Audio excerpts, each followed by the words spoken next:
1.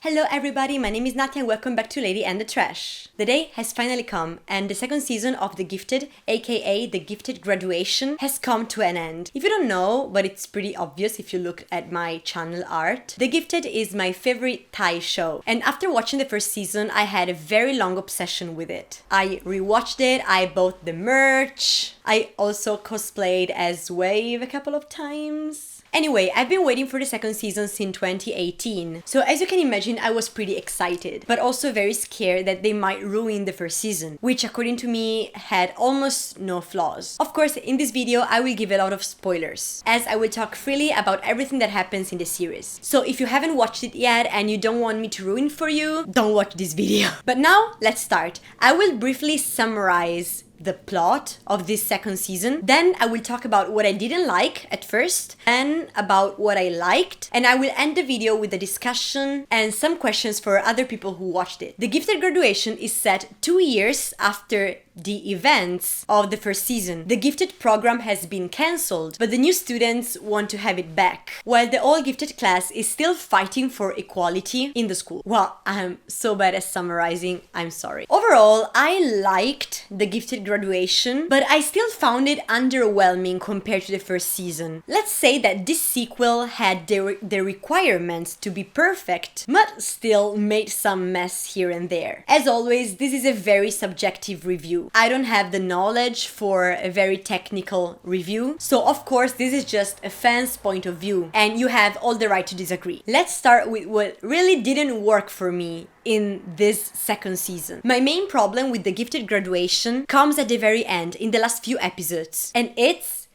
Director Supot's plan. Is it just me, or did it sound like a plan created by a third grader or something? To explain it in a few words, he has this virus, the Nix88 or NYX88, that affects the gifted cells once they're activated and makes gifted people sick, to the point that they could also die. But he also has an antidote. His plan is basically that he wants to inject every gifted student with the virus, and after they're under his control, give them the antidote. Guys, how could this work in the long term? First, how can you believe that every year he will be able to identify every gifted student? Do you remember the product placement scenes at the end of the episodes? Okay, so the girl is a gifted student, but she's not in the gifted class because while she was taking the exam, she fell asleep. So she didn't write anything on the back of the paper, of the exam paper. So she didn't get into the gifted class, and also she didn't get the virus injection, so he already missed one, and for a very stupid reason. And you want me to believe this is an infallible plan? Sure. Second, how can you be so sure that you will forever be the only one with an antidote? Do scientists not exist there? You want me to believe that it's impossible for someone who doesn't work for you to come up with another antidote? I mean, I'm sorry dear, but yours looks like a plan made by an 8-year-old boy. So of course, since the plan is so stupid, also the resolution is very anticlimactic, because this plan was so bad that it didn't really take a lot of effort to ruin it. But let's move on to the second flaw I found in this season, which is a flaw that also the first season had and that I hope they would fix in this season, but no, they made it worse. Congrats. And I'm talking about the underdevelopment of characters that should be main. And I'm mostly talking about Mon. She was completely useless in this season. Tell me one thing she was useful for. Just one. I'm so mad. There were a lot of ways to make her do important things, but no, she did nothing at all. Also the twins, but at least they were considered supportive to begin with. Then I want to talk about the powers, in particular Poon and Peng's powers. In the first case, Poon's power didn't have any rules, or at least they didn't tell us, and that is a problem. Let me explain. Poon's power developed and now he's able to use other people's powers. But correct me if I'm wrong, we don't know how this works. Can he use every power he learned whenever he wants to? Can he use two at the same time? That would make him invincible and way more powerful than anyone else. He would become something like a god. You have to set some rules for this kind of powers. Let me give you an example. Disney Plus has this movie called Secret Society of Second Born Royals, which by the way has a lot of similarities with this series. It's crazy. The main characters of this movie have superpowers, and one of them can do something similar to what Poon does. But there's a specific rule. This girl can steal other people's abilities, but she can use only one at a time, and only for a limited time. They should have regulated Poon's potential too. We find the opposite problem with Pang and Director Suppot's power. In the first season, they tell us that two people with the same potential can't use it on each other. But in the last episode of the second season, Pang uses his power on the director. I know they tell you it's because the director now is weaker, because he has lost, but still, this shouldn't be possible. Another problem, according to me, was the abuse of plot twists and subplots. Not gonna lie, I actually enjoyed most of the plot twists because I couldn't predict most of them. But after a while, didn't it feel like too much? They make you believe it's A, but then no, it's B, but no, it's C,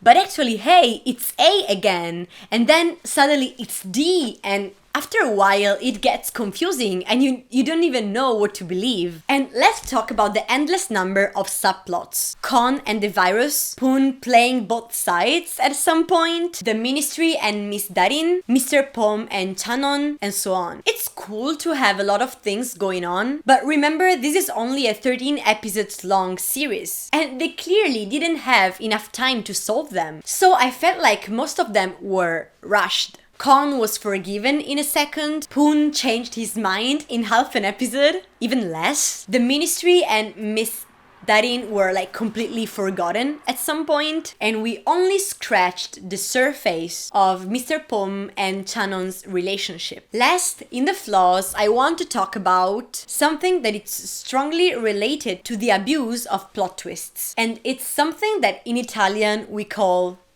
spiegoni. I believe the English word for it is infodump. So it's when in a show or a movie, instead of showing you what happens, they have a character explaining it to someone else so that the viewer will acknowledge it too. Sometimes it's essential for a plot, and it's not always possible to show you everything, but you have to be careful with it, because if there's too many, the story may become boring and anticlimactic. Sadly, I feel like this is exactly what happened, mostly in the last episodes. I mean, in the first two parts of episode 13, nothing happens, only spiegoni. Sometimes they are needed, but in general, it's better to show, not tell. But now let's finally talk about what I liked in The Gifted Graduation. I connect the discourse to what I just said, telling you that even though there were too many useless plot twists, I actually liked a lot of them. Maybe it's just me, maybe I'm stupid, but this show left me mind blown more than once. Especially around half of the series is when the plot twists were more effective, while the ones in the last episodes felt either confusing or unnecessary to me. First of all, I'm talking about the Kon's subplot. When they told me that Kon was actually evil, I was like, what? And then I was sure that he wasn't and that he was under someone's control. Turns out I was right. But they told me this like 6 episodes later. So I strongly believed that he actually betrayed them for something like 6 episodes. Also, his death. I was so shocked when he died. And in the same episode, Mr. Pom announced that Time died too. And my mind just exploded. I was so sure that they were not going to kill any of the kids, let alone the freshman that was passed off as the main. And thinking about it now, I feel stupid, Because the rule number 1 in movies and TV series is that if you don't see the corpse, the character is not dead. But I was so shocked that I didn't even think about it. But the plot twist that worked the best for me was in Director Suppot's backstory. When I realized that the character played by Lee Tanat wasn't young Suppot, but instead it was Tae-Tawan's character who used his power to manipulate his friend for years, making him believe that he was the one with powers and switching their identities. And then killed him. The whole flashback was my favorite part in this season. That's a good example of how to show you what happened, not only tell. Brilliant. At the end of the flashback episode, I just gave a standing ovation. This helps me connect to the second positive point, which is how easily they made me believe what they wanted. I feel so stupid now, but most of the times I didn't even question what the show was telling me, because it was so unpredictable that I just accepted everything that happened, because at some point anything could happen. So when they told me that Kon was actually controlled, I screamed like, I knew it! But up to that moment, I sincerely believed that he was a traitor and a psychopath. Same goes for the fake deaths, for director's flashback, and so on. Their misdirects worked so well on me. I'm almost ashamed of myself. Also, during the first 9 or 10 episodes, they make you confused about who is the actual villain, even though we should know from the beginning it's director Supot. But no, at some point, I believed it was the Ministry, or Miss Darin, or all of them, or none of them. Turns out it actually was the director, but they made me question it so many times. I also have to praise the timing they used to give the audience proper explanations. Excluding the last few episodes that, according to me, were a mess overall, I think they always chose the best moments to reveal crucial informations. I'm so bad at explaining this, I'm so sorry. I don't have the technical competences to talk about it in a serious way, so bear with me just freaking out. Overall, I enjoyed how they treated most of the characters and the potentials, excluding the ones I talked about before, of course. Right now, I'm talking, for example, about the characterization of the 3 new mains, Time, Grace, and Third. I'm talking about the friendship between the kids, Wave's character development and his attachment to his friends, Namtan's story and why she's not present. If you don't know, the actress Lily was studying abroad during the shooting, so she couldn't participate in the show. In fact, she only made 2 special appearances. But I liked how they explained why she wasn't there, making it also useful for the plot. I'm also talking about Claire's potential development, which was amazing, and also Om's. And I'm also talking about Kon and Grace's potentials being removed at the end. They deserved it, especially baby Kon. Last but not least, I really liked the ending. Let's put aside the time traveling thing for now. I want to talk about it later. But I was very satisfied with the decision Pang made at the end, which was actually giving everyone a choice. The last plot twist is basically that everyone has gifted cells inside of them. But director Supot decided to make this hierarchical system and only unlock the potential of people with a higher IQ, because they were worth it, according to him. So the recording they used during the exams is said to be heard only by people with a certain IQ, while the old recording that Mr. Pom has can actually unlock everyone's potential. With Pang's decision, you can decide to not listen to the recording and just keep living your life. You can listen to it and unlock your potential. If there are some side effects, they will help you. If you don't like your potential, they can remove it for you. I mean, I do agree that it was the best choice. I also love the main idea of the show. Here is my interpretation of it. It's like the moral of the story is that the new generation can and has to be better than the previous ones. It's not that all adults are bad, but the new generation shouldn't just be quiet and accept every decision made by adults without questioning it. It's not that if you're an adult, then you have the right to impose everything you want to the younger generations. They should be able to express their ideas too, since the future is in their hands. After they defeated the director, future Grace, who is an adult, tries to impose her ideas on the kids, giving them only 2 options: removing every potential so that everyone becomes equal, or continuing with the gifted program and sending her the troublemakers so that she will infect them with the virus. She was actually going to become Supot 2.0. And the kids didn't have to make the same mistake and let an adult be in charge of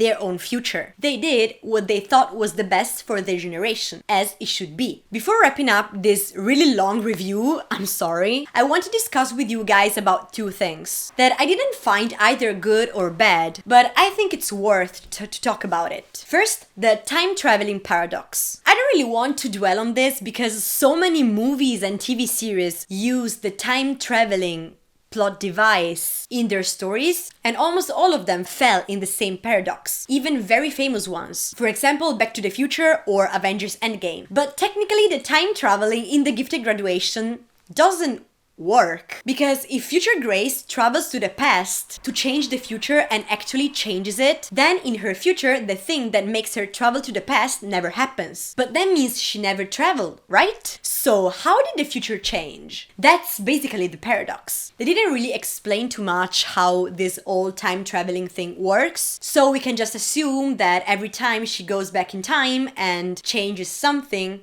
she creates an alternate universe. But what I'm trying to say is, was it really necessary to complicate things this much with the time travel thing, which is a very hard plot device to use? This is my question for you.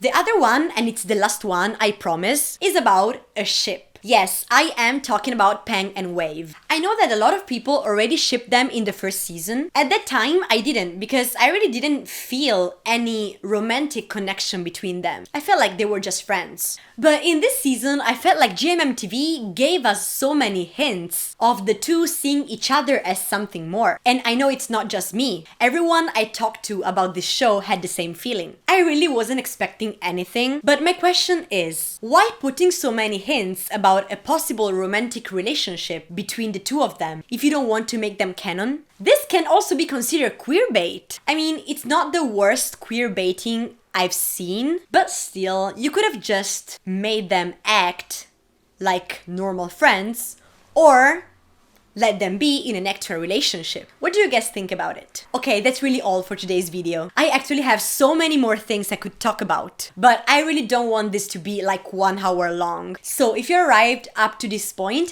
thank you. Like this video, comment, subscribe if you want to, and I see you next time. Bye bye!